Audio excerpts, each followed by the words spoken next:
Hello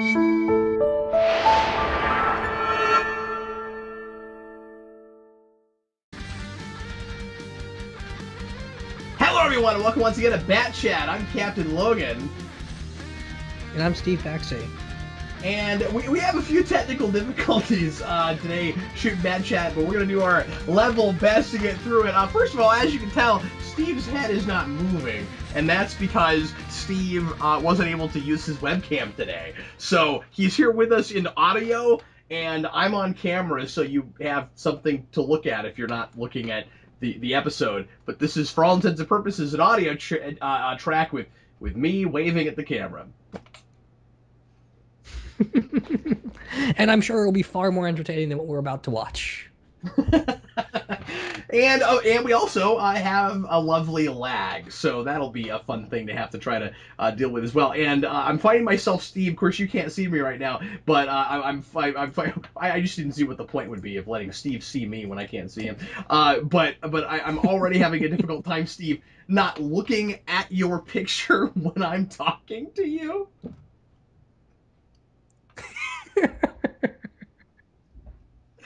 So anyway, today lip flaps or something. That sounds like work.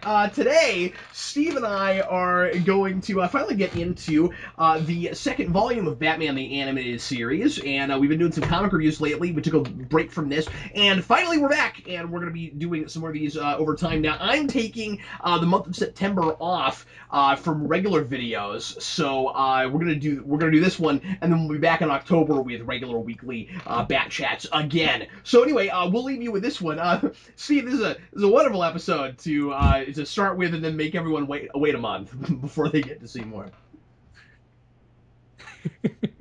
Yeah, it's absolutely perfect as a send-off. So anyway, today we are tackling Eternal Youth. This is a Poison Ivy episode. What is this, like the second or third Poison Ivy episode? It's the second one. She's had cameos in a couple other episodes, but this is her second actual main character episode. That's what I thought, yeah. And I'm thinking, as I'm watching through these, that this is a character that we're not real sure what to do with. We're like, she's sensual, she's an eco-terrorist, that's about what we've got. And, I mean, to be fair, the comics have been like that way for 50, 60, 70 years. Poison Ivy's not a very consistent character, and nor is she a character that any one particular writer has ever had, like, a definitive stint on. Yeah, I feel like that's a character that we're still waiting to see the definitive singular arc for. And she seems to show up more in multi-villain stories than even in her own stuff, especially lately. Although you could say that about a lot of the lesser Batman villains. Yeah, that's true. The big thing I'm thinking of where she's used well, or even like coherently, is in Arkham Knight with what happens to her there. And I'm still not finished with that. Also, one of the things that I'll be working on here in the next few days before I take off. Anyway, let's go ahead and jump straight into this, shall we? If you want to watch the episode with us, make sure that you get out your DVDs or put it on Amazon Prime, however you're going to do it. Get it past timestamp 0 or get it past the menus. I say the exact same spiel so often that I'm just jumping ahead. Get it up past the menus, get it to timestamp 0, and get ready to press play as soon as I say now. And Steve and I are going to see if we can stay synced up with this lovely lag we're experiencing. Here we go, Steve. Are you ready, man? Yeah, I'm all set. Eternal Youth, Alfred-centric. Here we go. Everybody press play. Right now. And continuing our tradition, one of the most boring episodes gets the best intro. With the original. You were going to say that. That's great. So, doing because we totally need atmosphere for this. So, doing an Alfred-centric episode, of course, is a cool idea, but it's one of those things where we're not really saying anything about that character, letting him have much of an arc in this, I don't think. I mean, like, it's kind of just, creating a scary situation for Batman where this person he really cares about is in danger and he's got to go stop it at the end. I mean, like, it's Alfred because he's elderly, and this is sort of an episode about aging and getting old and mortality and stuff. sort of. But I feel like he's only sort of functional for the theme and not even in a really interesting way. Too bad we didn't really do anything with him. Yeah, Alfred in most every Batman series, except Brave and the Bold, because he's only in that show for maybe 1, 2 episodes, always gets one of those token goes on a journey away from Batman episodes. And the Batman did it where he was treasure hunting. This did it with his girlfriend, which may or may not have been based on the one he got in the comics. After Nightfall and he moves away. I'm not sure if it's based on that same character, but it might be. And then Beware the Batman does it where he decides to go off and reconnect with his old military secret agent connections, and it's actually really awesome. One of the criticisms I'll shoot at this episode right away, Steve, is that I think even for a 22-minute show, it's a little padded. Like, I don't even know that this opening sequence with this lady that Poison Ivy, shoots down to, show us that she's able to turn these people into, like, tree statues. I don't even know that this opening is necessary. No, I don't think it is either. It's trying to be kind of horror movie-esque, but we already know that it's Poison Ivy, and it's almost kind of comedic because she just ran all the way up a hill and then all the way down a hill, and it's not very intimidating or scary. Well, see, it's supposed to be creepy because see she doesn't have any shoes on, and that makes it harder for her to run. And she's also kind of heavy set, so she is obviously not really athletic, and this is hard for her anyway. So like it's you're supposed to be scared for her because but no, anyway, you're absolutely right, Steve. Why tell us right away who the villain is? Like, why aren't we building some suspense where, like, because the whole idea of this whole thing is that there's this spa and you're supposed to go there and take this medicine and it gives you eternal youth, or not medicine, but this compound stuff. What it should have been, and I can't believe I'm saying this, I sort of would have done it a little bit like Star Trek V, where we've got this build up where like maybe we're gonna go find God, and then it's not what we thought it was. Of course, with that movie, nobody ever thought there was any possibility that it was the actual God.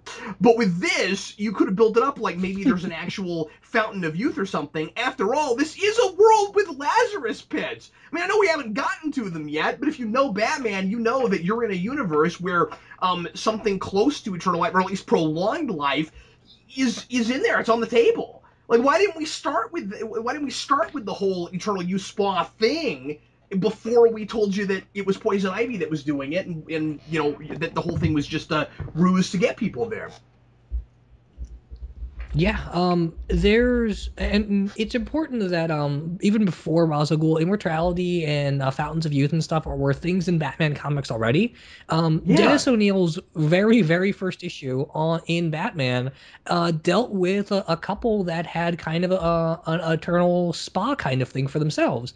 And you could have very easily just done something with that material, which was legitimately scary and a little bit atmospheric, with almost the same concept, except it didn't focus on Alfred. I have no idea what they were thinking with this. I like the idea of using Poison Ivy as kind of a message for why life's natural conclusion is always death, and so her trying to fool people with a fountain of youth has like a fun irony to it. But they don't do anything with that. It's not really important to anything that's going on. The episode really is just another one of those season one kind of generic kid fare.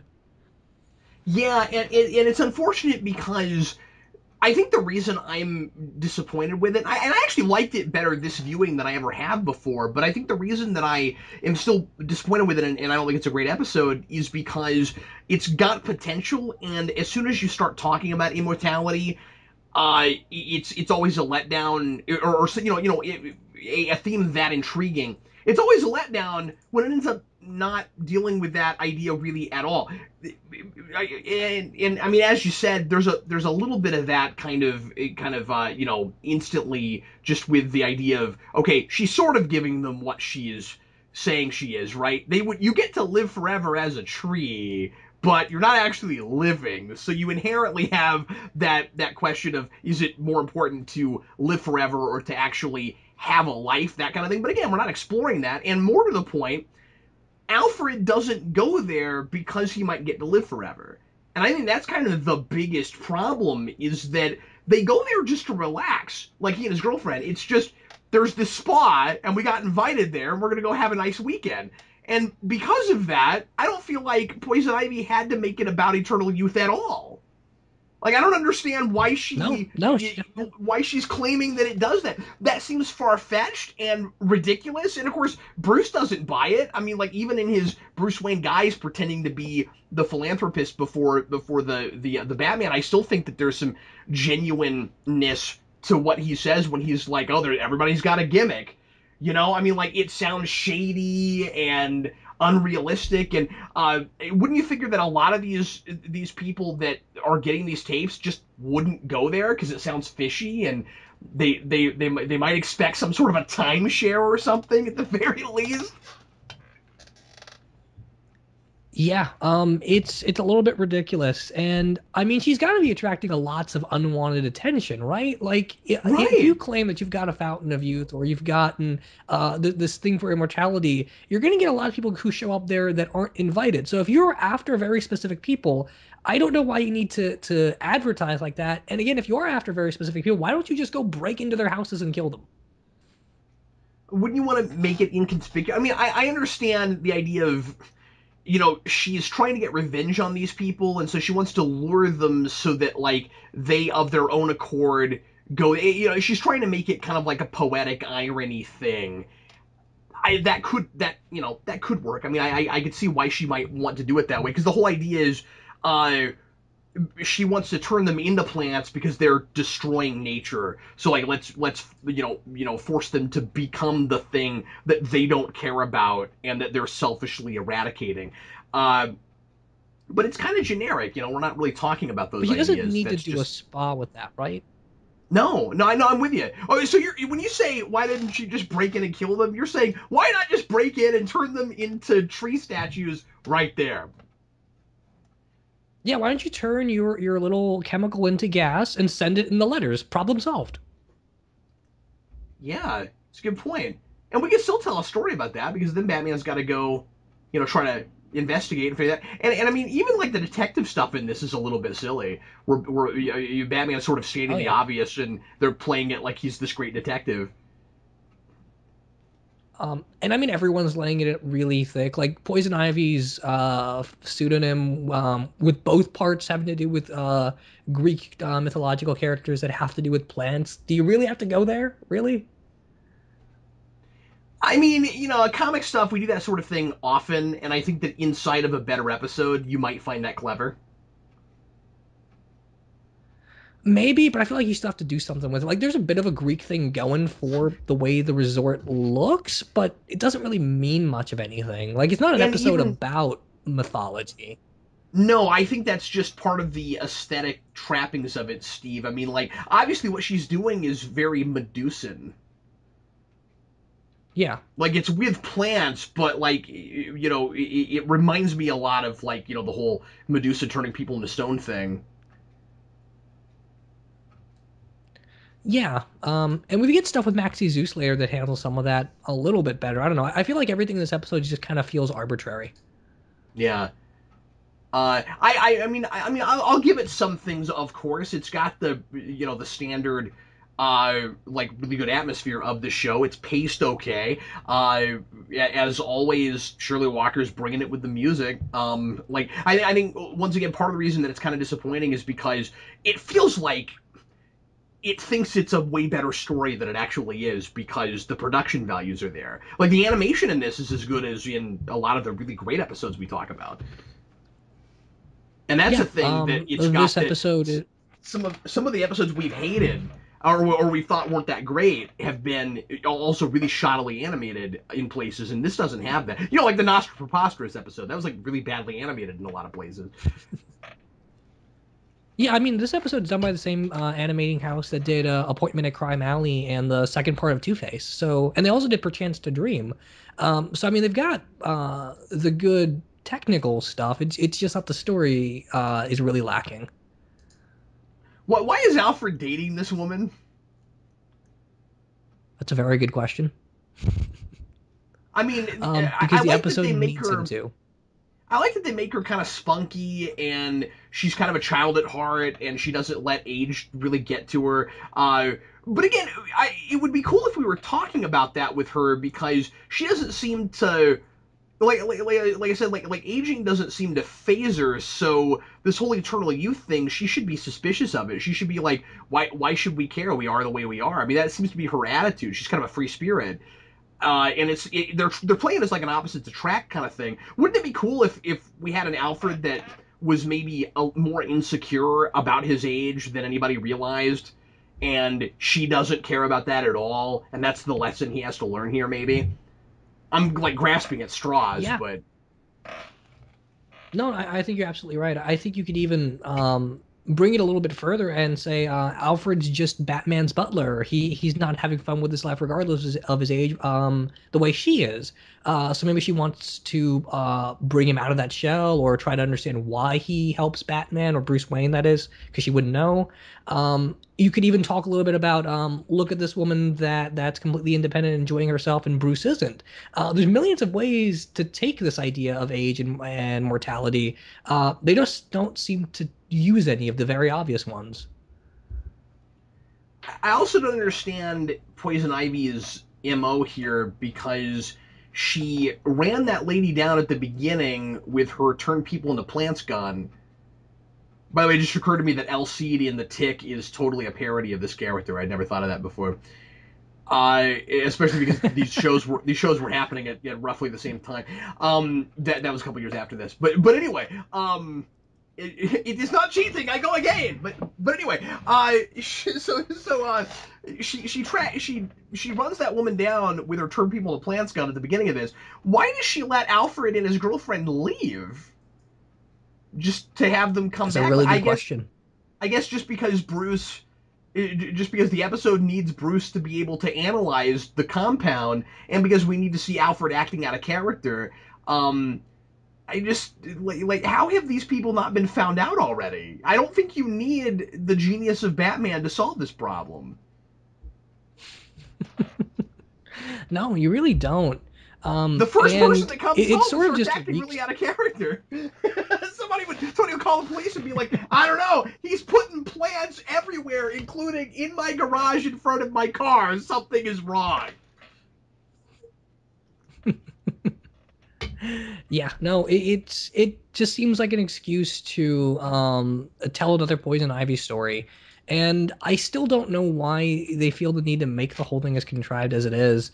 Like they did a Poison Ivy short that was released with a video game at one point, and it was just straight. Poison Ivy had a plan that involved plants. Batman stopped her. That's kind of how Pretty Poison went. You don't have to make it more complicated. But it feels almost like this is an episode that had to be made because they were working on something else, and no one bothered to double check it or anything. Well, and it seems like the reason these guys like making Poison Ivy episodes is because they can make them like really disturbing and creepy, especially just on a visual level. Because there's an episode later on, I forget exactly what happens in it, but involving her and like genetics and plant creatures and stuff. That's like really, really creepy. And when we get to it, like I think that's her best episode, but it's just really chilling and wrong and messed up, and I was always kind of surprised they even got away with it in the show. And Yeah, no, I agree. And I think it the seems like idea of turning people into trees is still kind of terrifying. You just have to use it right.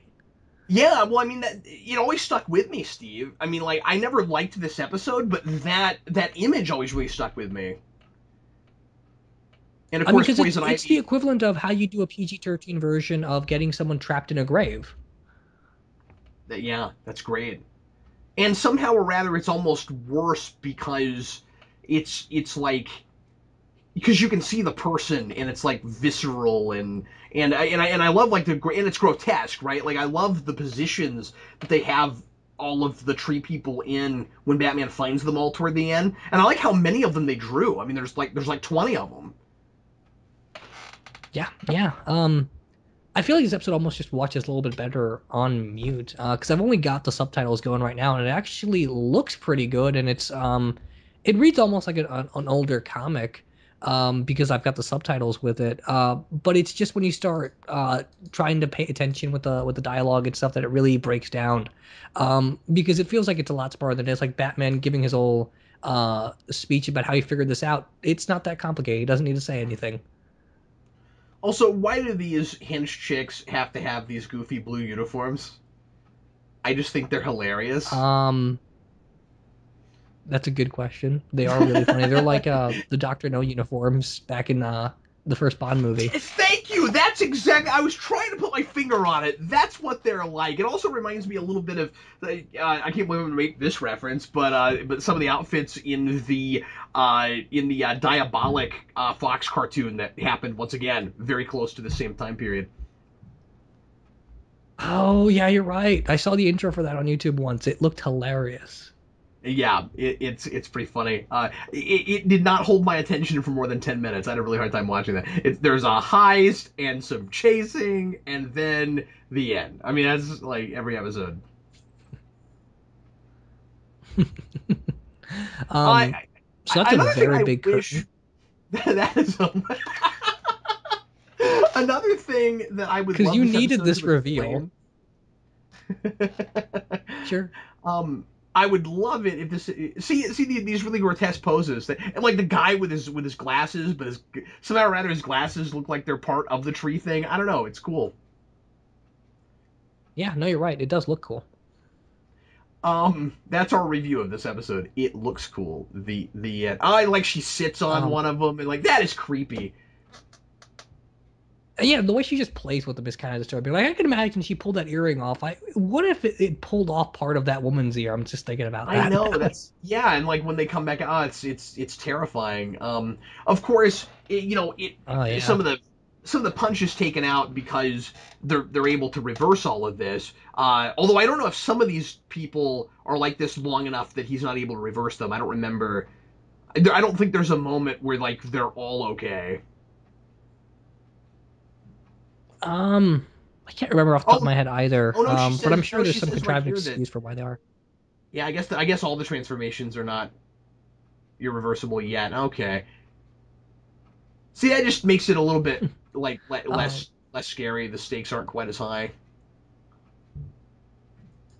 I feel like you could rewrite this episode really easily if you just Oh yeah, added me too. some more dialogue about mortality and Poison Ivy's nature shtick getting added to that, and maybe how she's not afraid of death either, but she's living life the wrong way.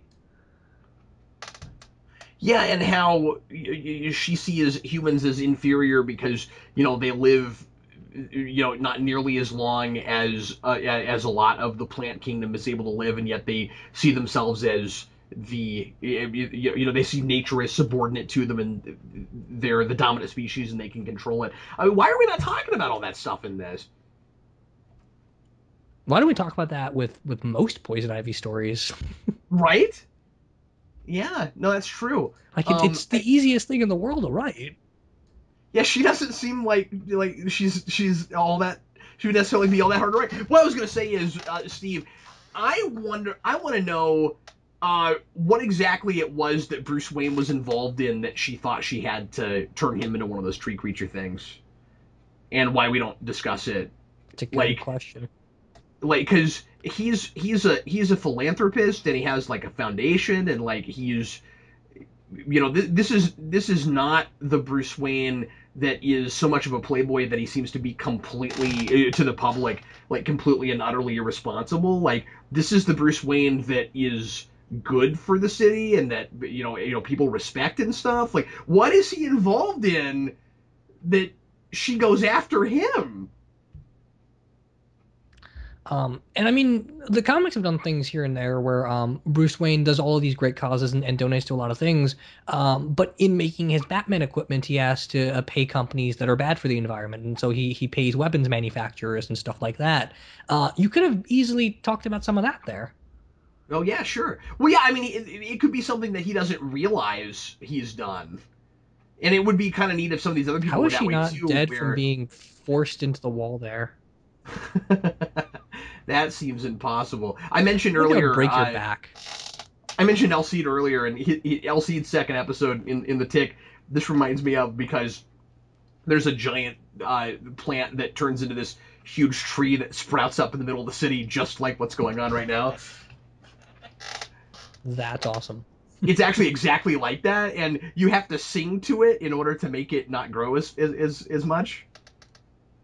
And so you've got American Made and the Tick and different characters singing like really badly to like stop it from growing. That's awesome. I need to finally sit down and watch The Tick.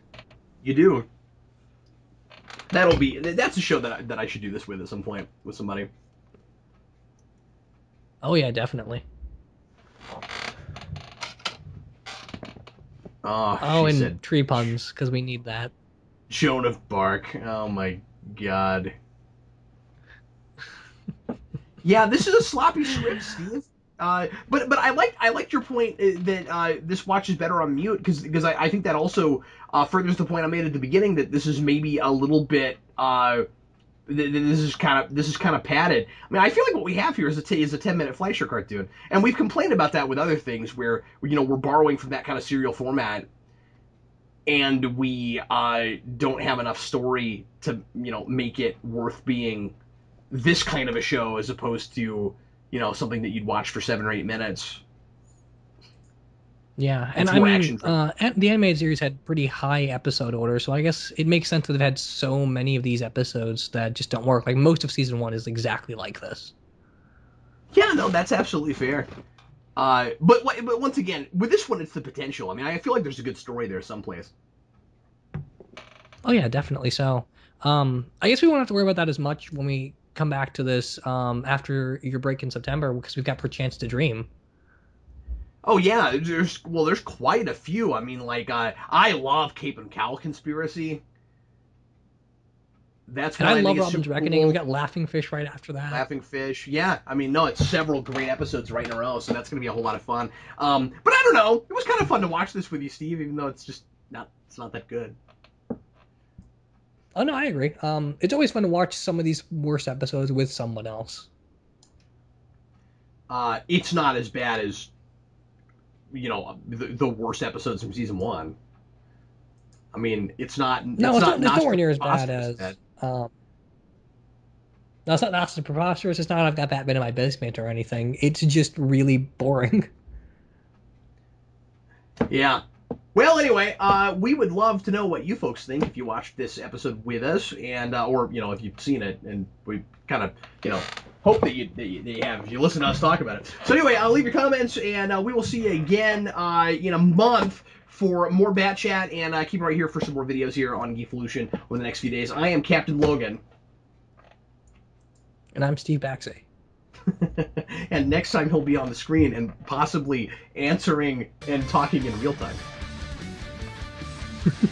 There we go. Anyway, thanks a lot. We'll see you later.